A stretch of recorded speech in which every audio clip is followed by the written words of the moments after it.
Your name. In Jesus' name I pray! Amen! So, guys, konting reminder lang. Alam ko, multiple times na natin ito ginawa. More than 10 times.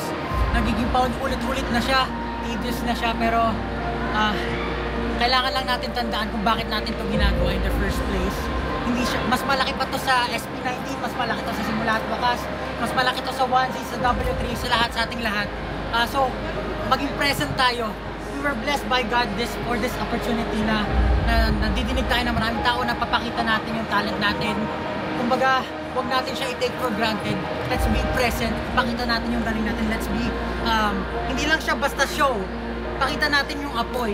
Kasi maraming nangangarap, maraming gusto na tumayo dito sa stage katulad natin. Pero tayo yung napili. Tayo yung merong opportunity. So, gusto ko lang yun paulit-ulit tandaan natin para nang sa ganon yung apoy hindi mawawala sa stage. Magpasahan tayo ng energy sa stage.